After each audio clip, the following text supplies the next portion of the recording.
इमाम शाफ़ी रहमतुल्लाह का वाक़या है कि बादशाह हारून रशीद का दरबार था। इसकी मजलिस में मज़ाकरा हो रहा था और बड़े बड़े उलमा वहाँ मौजूद थे। इमाम शाफ़ी इस वक्त छोटी उम्र के थे, लेकिन बड़े शौक़ के साथ इस मजलिस में जाकर बैठ गए। हारून रशीद ने लोगों से सवाल किया कि तुम लोग जो बड़े उलमा हो, बड़े बड़े मशाइख हो, कुरान व हदीस का इल्म रखते हो, मेरे बारे में बताओ कि मैं जन्नत में जाऊँगा या दोज़ख में जाऊँगा। लोगों ने कहा, इसका जवाब हम कैसे दे सकते हैं? कुरान से मसला तो बता सकते हैं, लेकिन किसी की किस्मत का फ़ैसला नहीं बता सकते। हाँ, अहकाम बताए जा सकते हैं।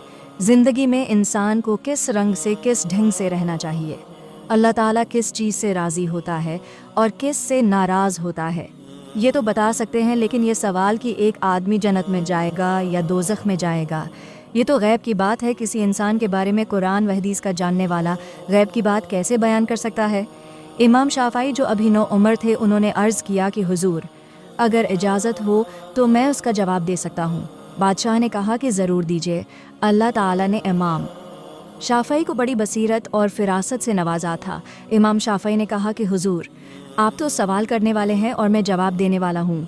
आप ऊपर बैठे हैं और मैं नीचे बैठा हूँ, ये कैसे हो सकता है? इसलिए आप नीचे उतर आए और मुझे ऊपर बैठा दीजिए। ये औलिया अल्लाह जो होते हैं किसी से डरते नहीं हैं। बादशाह हो तो क्या हुआ, इसलिए कि जो अल्लाह अकबर की रट दिन रात लगाता हो, हर वक्त उसकी ज़बान पर अल्लाह अकबर का नारा हो और दिल में इस हकीकत को जमा लिया हो कि अल्लाह से बड़ा कोई नहीं है, वो किसी को बड़ा समझ ही नहीं सकता। इमाम शाफ़ी कहने लगे कि आप साइल हैं और मैं मुजीब हूँ। जवाब देने वाले का मकाम ऊंचा होता है, सवाल करने वाले का मकाम छोटा होता है, इसलिए आपको नीचे होना चाहिए। बादशाह ने उस छोटे से बच्चे की ये गुफ्तगू सुनी और कहा कि इस बच्चे को ऊपर बिठा दो और हमारे लिए नीचे इंतज़ाम कर दो। इमाम शाफ़ी को ऊपर तख्त पर बिठा दिया गया और बादशाह नीचे उतर गया। इमाम शाफ़ी ने कहा कि अब आप अपना सवाल पेश करें।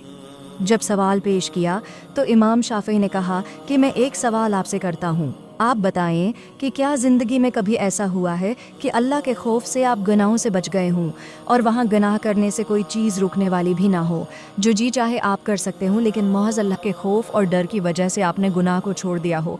कभी ऐसी नौबत आपको आई है? बादशाह ने कहा कि हाँ, बस्सा औकात ऐसा हुआ है। कोई रोक टोक नहीं थी, कोई देखने वाला तक नहीं था, लेकिन उसके बावजूद मैंने गुनाहों से अपने आप को बचाया है कि कोई तो मुझको नहीं देख रहा, लेकिन अल्लाह मुझको देख रहा है। इस पर इमाम शाफ़ी ने फरमाया कि अब मैं आपके सवाल का जवाब देता हूँ कि आप इंशाअल्लाह जनती हैं। लोगों ने कहा कि आप ये बात किसी बुनियाद पर फरमा रहे हैं और इसकी क्या दलील है? इमाम शाफ़ी ने यही आयत तिलावत की, व अम्मा मन खाफ़ा मकाम रब्बिही व नहा नफ्स अनिल हवा फ़इन्नल जन्नत हियल मअवा। जो आदमी अल्लाह के खौफ से डर गया और अल्लाह के खौफ की वजह से गुनाहों से बच गया तो जन्नत में उसका ठिकाना बना दिया जाता है। इमाम शाफ़ी ने कहा, इस आयत से मालूम होता है कि आप इंशाअल्लाह जनती हैं। मालूम हुआ भाइयों, अल्लाह का खौफ इतनी कीमती चीज़ है, इतनी भारी चीज़ और अजीम शान चीज़ है कि जिस आदमी के दिल में अल्लाह का खौफ आ जाता है, अल्लाह ताला उसके लिए जन्नत का फ़ैसला लिख देते हैं।